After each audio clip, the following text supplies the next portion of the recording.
Minha mãe foi cantora lírica, meu pai amava música, assim, amava profundamente, tanto que o disco Canção de Amor Demais eu ganhei um pouco antes dele falecer, em 68. E os dois, aliás, são de Gombin, lá da Polônia, perto de Varsóvia. Eu sou a primeira descendente brasileira. E a música sempre foi uma paixão. A gente ia muito para o Teatro Municipal, minha mãe nos levava, minha irmã. A gente sempre ia ver ópera, balé. Eu comecei a estudar piano também aos 5 anos. Então, para mim, a música era assim como realmente alimento, né? O dia inteiro, o tempo todo. Eu me formei em teoria e solfejo aos 12 anos. Depois comecei a faculdade de música mais tarde, que eu não completei, né? Porque eu realmente optei pela voz, pelo caminho da voz, pelo caminho popular. E achei melhor sair, porque à noite é que a gente trabalha, com a voz que a gente mostra, né, o trabalho da gente e as opções estéticas que a gente tem. Foi assim que começou, foi pelo amor, né? Sempre pelo amor.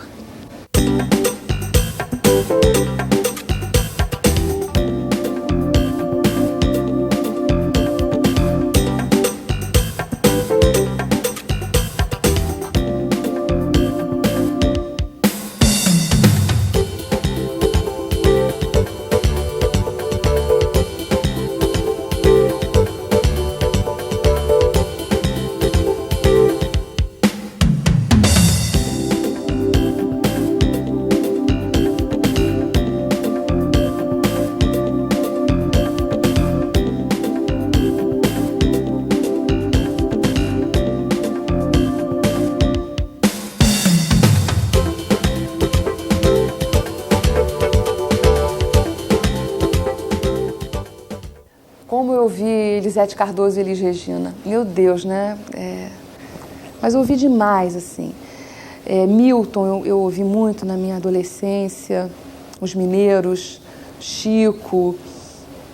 Mais tarde é que eu vim para ouvir o jazz e tudo, não foi uma coisa que começou a fazer parte desde muito cedo, não. E que eu sou apaixonada, completamente apaixonada também.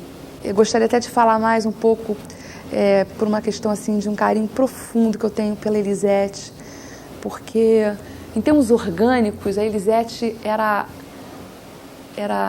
o aparelho fonador mais perfeito. Assim, eu digo em termos, é uma coisa impressionante a voz dessa mulher, assim, eu fico impressionada com a Elisete. E depois, bem mais tarde, em 90, ela veio ser minha madrinha, por amor, assim, por fervor. E depois até 2 santos dela ficaram para mim, o São Brás, que é o santo assim da garganta, que protege a parte assim daqui, da respiração, quem tem bronquite, enfim, uma série de males que você possa estar sofrendo. Eu não sabia que tinha esse santo, que esse santo existia. Fui saber depois que ela se foi. São Judas Tadeu, padroeiro do Flamengo. Engraçado isso, mas o santo das causas impossíveis, assim, foi outro santo que a Elisete deixou para mim. E era de uma simplicidade e assim, uma pessoa que valia a pena a gente conhecer. Foi de um carinho comigo. Quanta gente assim chegou depois mais perto para falar que Elisete que tinha aconselhado de ver o show. Isso tanto na época que ela estava viva, quanto após a ida dela, né, após o falecimento dela. Foi uma pessoa que me ajudou muito no que ela pôde. Assim, foi uma pessoa especial. E a cantora que ela é, né, a divina pra gente, ela é divina. E, inclusive, eu gravei o Carta de Poeta, que faz parte do meu primeiro disco, que abre o disco, que é do Baden, do Paulinho Pinheiro. E depois que eu comecei a cantar, que eu vi como era difícil, assim. Mas foi um desafio e foi uma homenagem que eu fiz a ela nesse meu primeiro CD, em que eu gravei em 92, final de 92, e lancei em 93 e ganhei o Prêmio Sharp em 94, de revelação, né, em disco. Então, ela é uma pessoa muito presente na minha vida, engraçado isso, por amor completo. Assim, é o som dela que eu sempre ouço, Ela era muito chique, né? O som dela é muito chique, as pessoas com quem ela trabalhou. Eu acho que Elisete é um marco na vida da música brasileira, da história da música brasileira, mas é um marco muito forte na minha vida, mas forte demais, demais.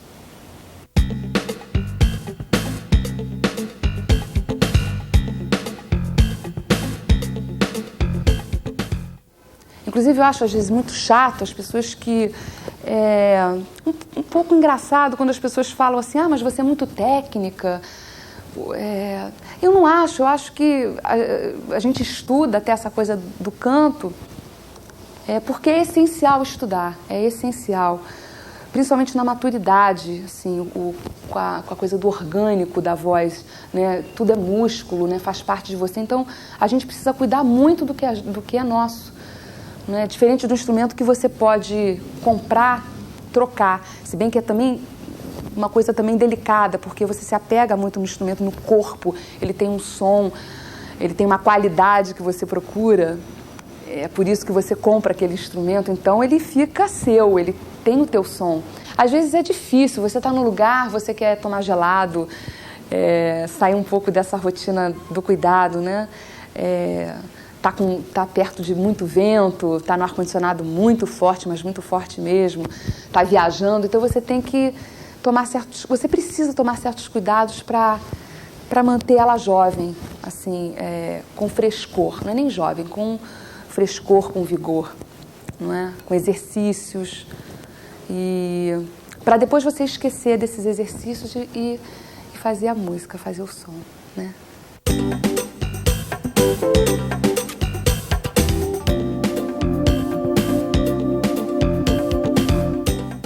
Eu gosto dos dois veículos, assim. Cada um tem as suas características, os seus riscos, né? Os seus cansaços, né? O seu melhor e o seu pior. Eu gosto da convivência no estúdio, de criar as coisas, da coisa ir nascendo, não é? Com cuidado. Engraçado que eu sou assim, eu sou taurina, acho que eu tenho muito essa coisa do cuidado, do zelo. Às vezes isso me cansa um pouco. Mas eu acho que eu nunca me arrependi também do que eu cuidei, muito. Às vezes a gente acha que tá chato ali demais, ou tá um pouco insistente, um pouco preocupado, assim, né? Ou assim, atento ali, não digo nem esse preocupado, mas atento ali. E já no show não, no show o que foi, né? E a gente vai ter que consertar no outro dia, né? Ali valeu e não tem volta. Tem esse lado também fatal, eu gosto um pouco desse perigo que o show oferece. Eu me considero muito essa coisa do músico. Por isso, quando a gente fala da voz, eu acho isso uma coisa assim, muito linda, porque você ser chamada de cantora, né, de você cantar, é muito lindo. Mas tem essa coisa de, você só canta isso. Eu gosto de tudo. Eu acho que, às vezes, isso me atrapalha um pouco. E, às vezes, porque, sei lá, eu não sei se em termos mercadológicos, alguma coisa assim. Mas, às vezes as pessoas, mas você faz tanta coisa diferente, mas que bom, né? Porque na vida a gente está para isso.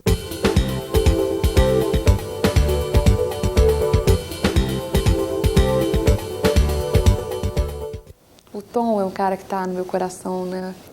O Tom é um cara presente demais na vida de todo mundo. Parece até uma coisa de lugar comum, né? Mas é muito especial para mim. E o Bonfá também, meu Deus, esse cara, assim, a quantidade de coisas boas que ele tem, com quem ele trabalhou, é uma coisa assim impressionante. E eu acabei trabalhando com todos eles, que coisa engraçada, não é? Nesse ponto eu fico assim orgulhosa nessa hora, assim. Né? Mas sobre essa coisa do músico e da letra, o Chico, para mim, assim, é uma paixão para mim, o Chico Buarque. Fiquei toda feliz no dia que ele foi a um show meu. Foi quando? Foi em 89 ou foi em 90? Foi em 89, eu acho. Assim, era muito engraçado ver o Chico na plateia, me assistindo. Foi num lugar muito pequeno, numa mistura fina. Pequeno, assim que eu digo, não era canecão, né? Então dava para você ver o cara bem de pertinho ali. Foi uma situação bem legal, como foi vendo a Elisete também me assistindo. Eu falei, meu Deus, minha madrinha tá vendo, mas com outros olhos, não era o olho assim, porque Elisete Cardoso. É o que ela representou para minha vida toda, de você ouvir essas pessoas, aprender com essas pessoas, né? São verdadeiros... assim, são joias, né, do Brasil e dos nossos corações, assim. Então, quando eu via assim na plateia alguém, eu ficava muito orgulhosa também, né? Muito, muito feliz. Às vezes um pouco preocupada, né, com essa coisa meio de taurina, como estávamos falando anteriormente. Essa coisa, não sei se essa coisa da característica, às vezes eu não acredito muito nessa coisa de horóscopo e às vezes eu acredito completamente. Mas essa coisa de ser touro com touro, às vezes me deixa muito exaurida, assim, muito cansada.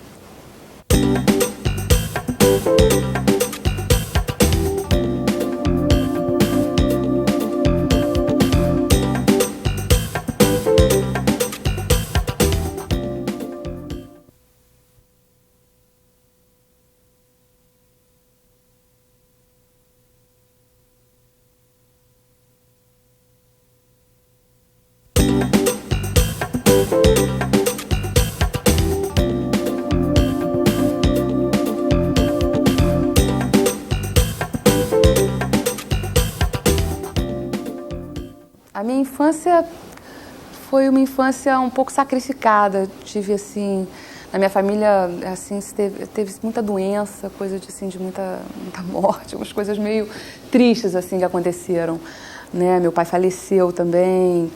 Isso foi uma coisa, assim, que marcou profundamente a minha vida.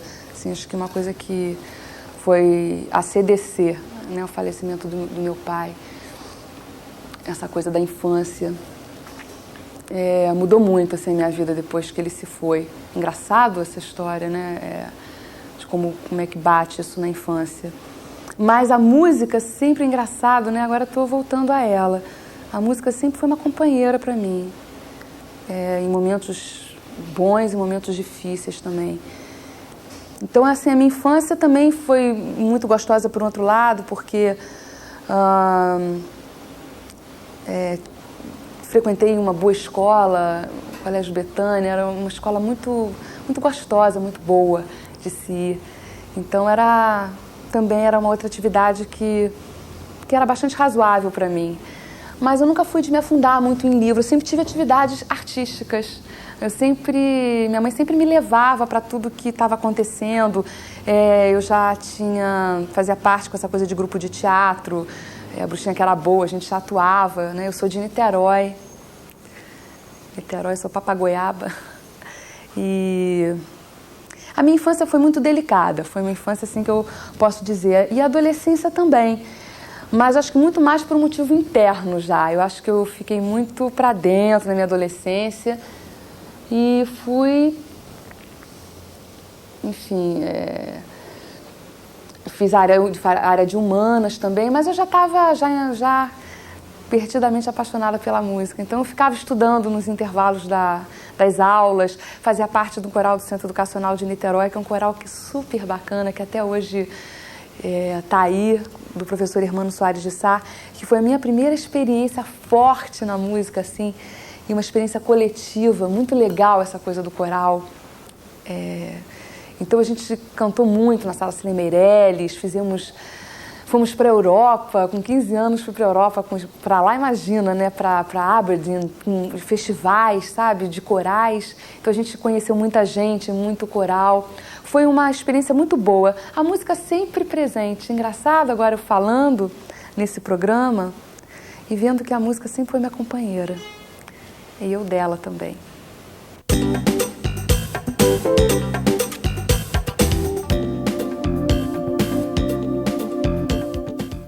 Eu acredito.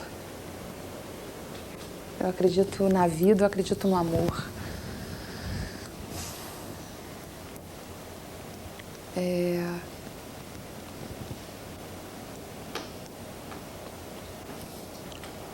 Engraçado essa coisa de se falar em Deus agora, perguntar se a gente acredita em Deus. Eu acredito. Eu acredito assim na boa conduta, na nossa boa conduta. Eu acredito no cuidado, no zelo. Acho assim que de um tempo para cá esses valores assim estão muito fortes para mim. A generosidade, a amizade. Pode parecer até uma coisa meio assim, sabe? Meio assim piegas, uma coisa assim, mas para mim não é nem um pouco. E essa coisa da delicadeza também. Assim, é um momento assim que eu tô convivendo com uma parte assim da Itamara, com essa coisa mais da delicadeza que todo mundo tem, né? Todo mundo tem delicadeza. Às vezes a gente não tem oportunidade de manifestar, porque às vezes a vida é tão engraçada, às vezes ela pede para que você seja não é menos delicada, um pouco mais agressiva, um pouco mais... Não é nem determinada, porque você pode estar delicada e estar determinada, mas é esse meio termo, essa medida. Eu acho que acreditar em Deus é tudo isso. É você praticar Deus todo dia, toda hora. Isso não é fácil, não é? Eu acho que eu sou nessas horas um pouco assim lírica, um pouco romântica. Eu acho que é bem o que eu faço com a minha voz, com o meu coração. E o que eu tenho feito mais atualmente assim é conviver e estar bem perto de mim. Eu acho que acreditar em Deus é tudo isso.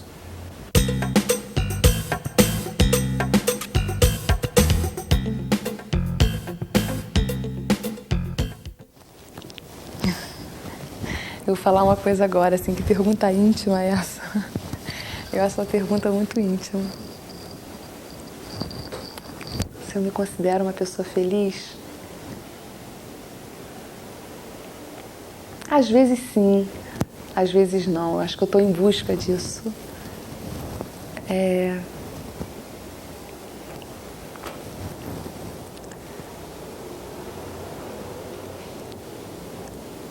Eu não sei se eu quero responder essa pergunta.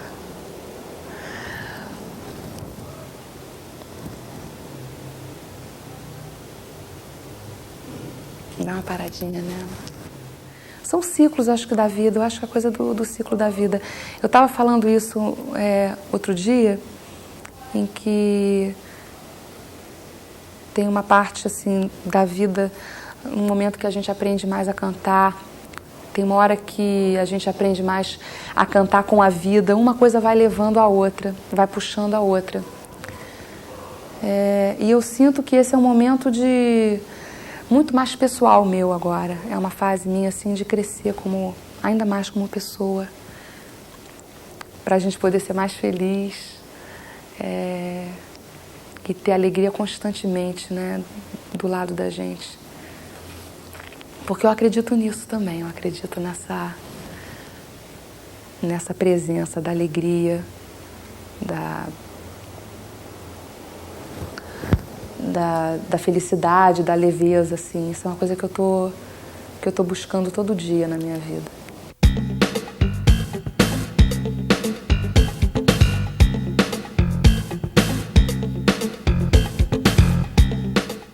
Esse lado masculino nos músicos é uma coisa muito gostosa, porque sempre tem um cara que chega com uma história engraçada. É sempre bom essa coisa da alegria. Essa alegria é muito, muito boa, faz bem pra gente. E é engraçado, porque quando você vai ver essa convivência com o meio masculino, é uma coisa interessante. Acaba assim que no meu dia a dia, quando eu eventualmente saio alguma coisa, eu gosto muito de conversar com um homem. Dificilmente eu tenho amigas assim, ou mesmo de conversar no bar, né? Eu gosto de conversar com um homem. É engraçado, né? Às vezes eu acho mulher meio chato, dependendo do papo. Não é nenhum preconceito com a mulher, pelo amor de Deus, mas é uma coisa do discurso, não sei. Eu acho que também pode ser do costume também, né? Da gente conviver muito com o masculino e se acostumar e gostar também, né? Na profissão. E no dia a dia, não é? Quer dizer, no dia a dia porque tem ensaio, porque aí você vai ver um monte de homem ali dando opinião. E tem uma hora que você precisa dar ali a última palavra, às vezes também é engraçado, às vezes não é muito confortável também, não. Cala a boca todo mundo aqui, vamos botar uma ordem na parada. Mas aprendo sempre com essa coisa dos homens, né? Eu adoro, assim, essa coisa assim, acho que o homem é a melhor coisa que aconteceu na vida, no mundo, na história. O homem e a música.